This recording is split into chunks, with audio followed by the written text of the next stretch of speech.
Hey guys, welcome to the Modern Day Investor Podcast.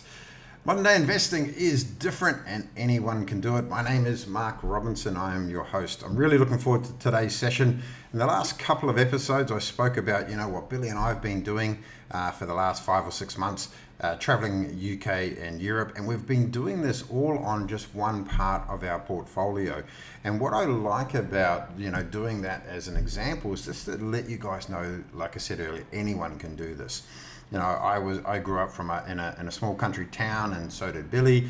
So we haven't ever had money given to us, and we have worked our ways up and educated ourselves in a way so that we can actually do what we want to do. And we've built our life our way, and we're living it. And we want to share this journey with you. And we're going to take you on a journey.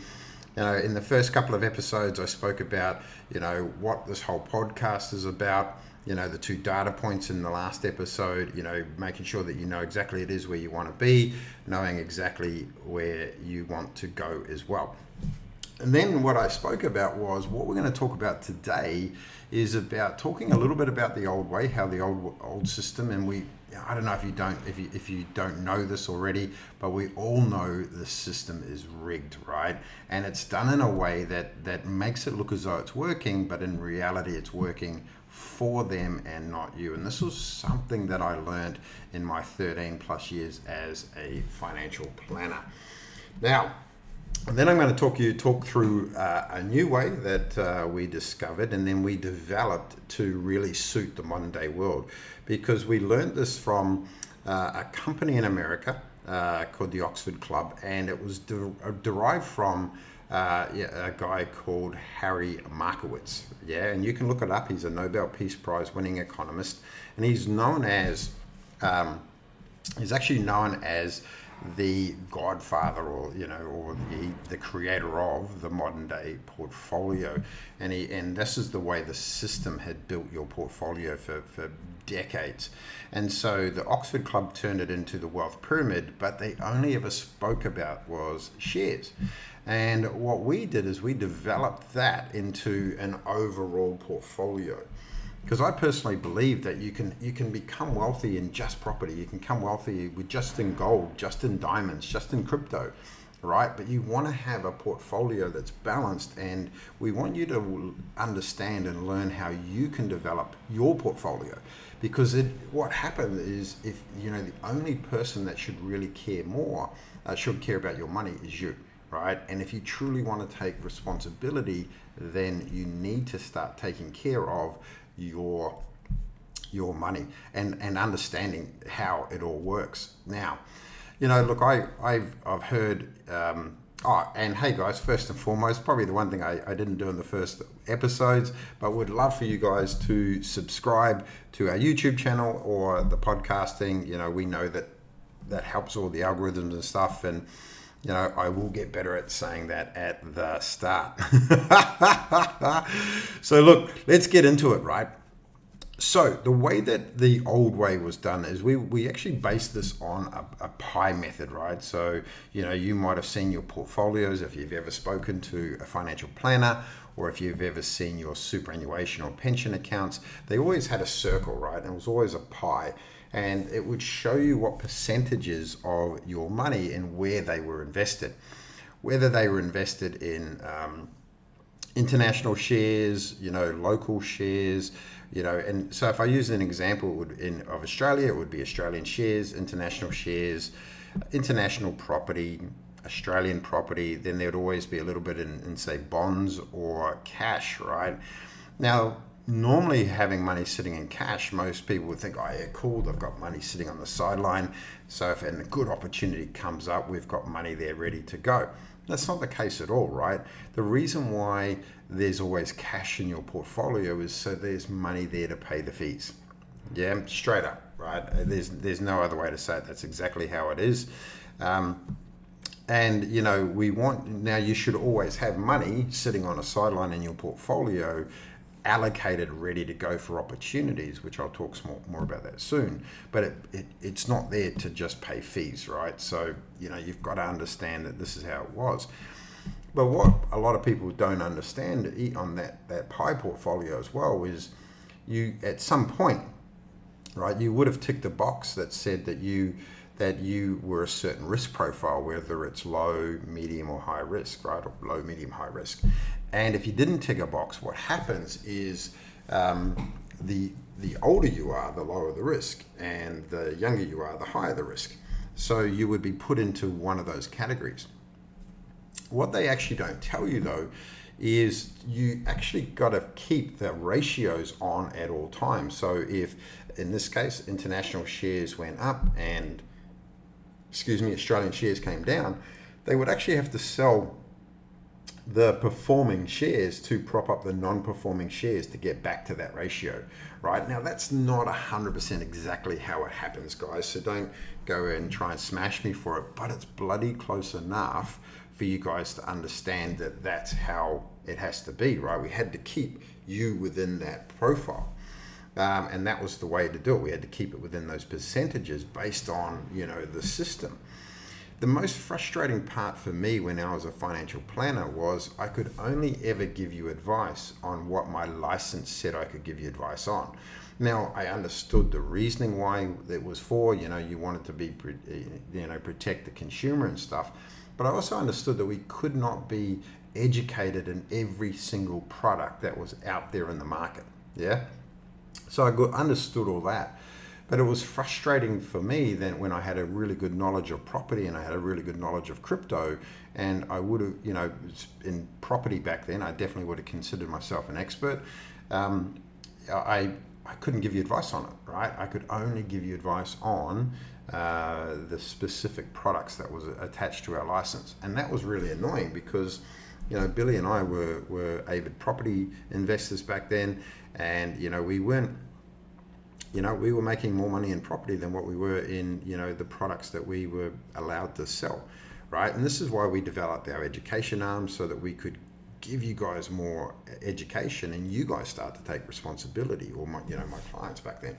So it was really interesting, right? And what we found was that, in good times or bad, we would actually be the ones to, we were making money regardless in our business, and that didn't sit right well with us. So this is why we developed the International Academy of Wealth. And about 4 or 5 years ago, I gave my license back so we could tell the truth. And I know that sounds a bit harsh, right? But it is the reality of it. We couldn't actually do what we wanted to do. Let's see if I can get some light, a bit more light on there. How's that? Yeah. So we couldn't do what we wanted to do, right? So we handed our license back. And over the last 10 years, we've developed this new way called the wealth pyramid. And in the wealth pyramid, there are 6 asset types, right? And the 6 asset types are foundational assets. And those are things like property, certain blue chip shares, gold, silver, diamonds. Now, we also, if you truly believe in Bitcoin, you could potentially put it there. But with things like crypto, you need to have it in our opinion, right, for it to be a foundational asset. You need to have it in a ledger, right, in a cold wallet. And if you don't know what a cold wallet is or what a ledger is, then definitely crypto would not sit in a foundational asset. Yeah. And then the next one up top on that. So just guys, for those of you that are listening, imagine a pyramid, and we're going from the bottom of the pyramid up to the top of the pyramid. Yeah. If you want to head over to our YouTube channel, we do have a video that you can watch, and I go through specifically every single one, and I even give you examples and stuff. So if you are a visual person, head over to our YouTube channel. So the next one on above foundational assets is what we call wholesale assets, and this is where you are buying a quality asset at a discounted price, a quality asset at a discounted price, or you might have heard the term below fair market value. And this is where you are looking to hold the asset anywhere from sort of 1 to 3 years, or sometimes a little bit longer, sometimes a little bit shorter, depending on what it is. And a really good example was when New Zealand closed their borders back in 2020. In New Zealand, when just dropped in price, right? And we knew that the market had oversold. They had panicked and they thought, oh my God, New Zealand's going to go under. they're not going to make a lot of money for a while because no one was flying in and out of New Zealand.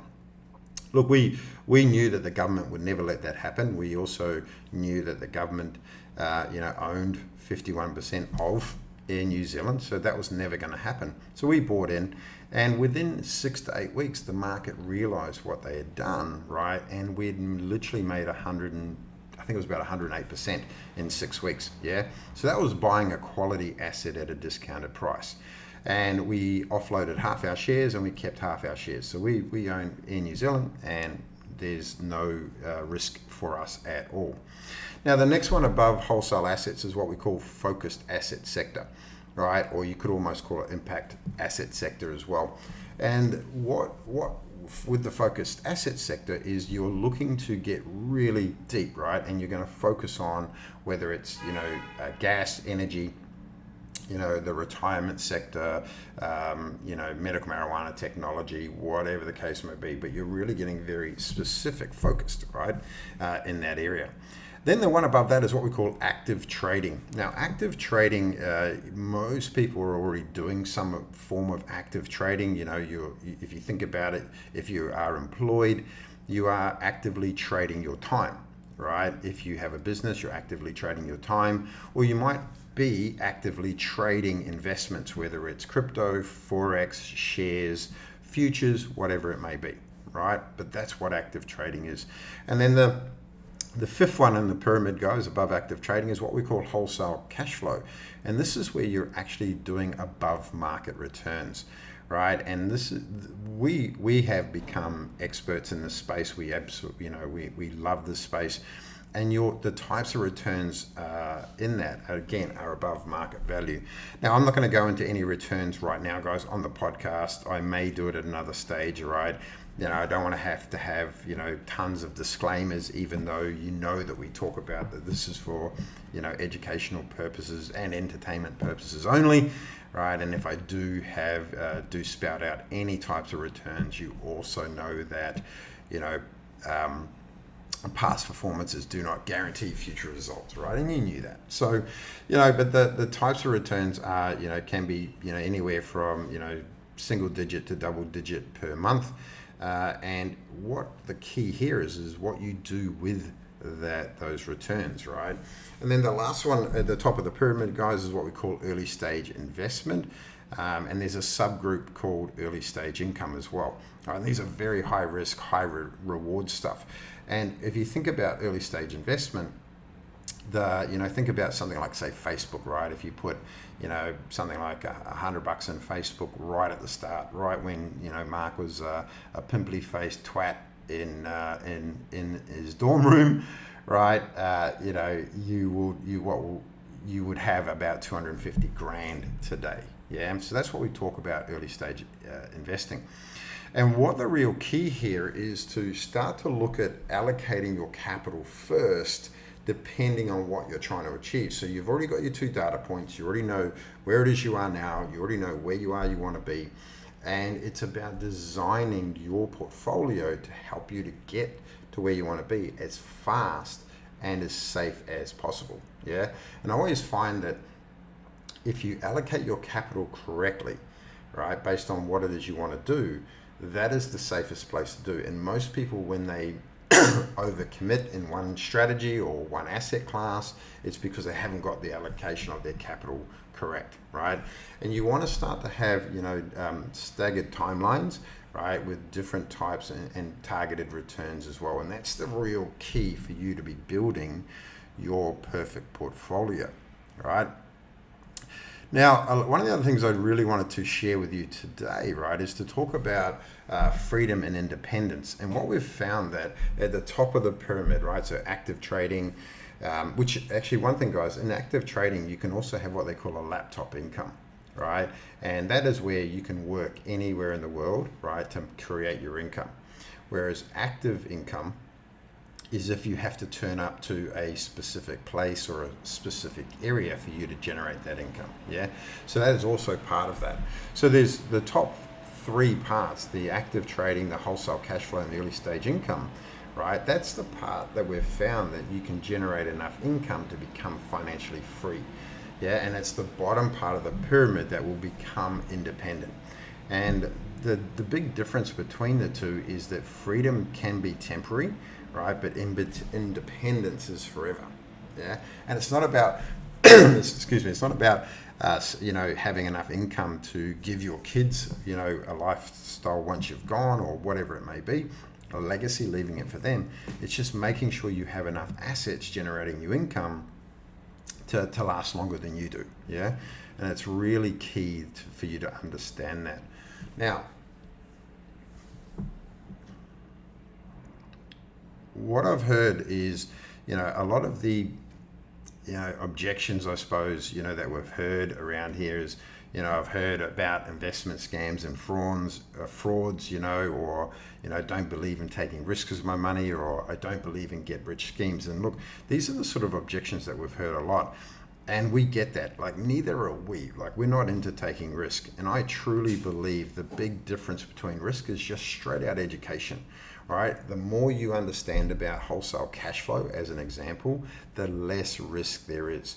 And if you allocate your capital correctly, even if you have 2 or 3 losing strategies, right? Or lose money in strategies, you're still overall, your portfolio is going to be okay. Just truly, and we see it all the time, all right? And it's a classic example is, we've had to build our, what we call our travel the world portfolio, to do what we're doing right now. We've had up to 8 or 9 opportunities working exceptionally well, and then in 1 month we had 3 of them just stop, bang, like that, right? But because we allocated our capital correctly, it didn't affect us at all. So it's really, really important for you to understand that, and it's the real key. In the last episode, I spoke about having those 2 data points, right? Is critical. The third part of that is also making sure that you allocate your capital correctly. Yeah.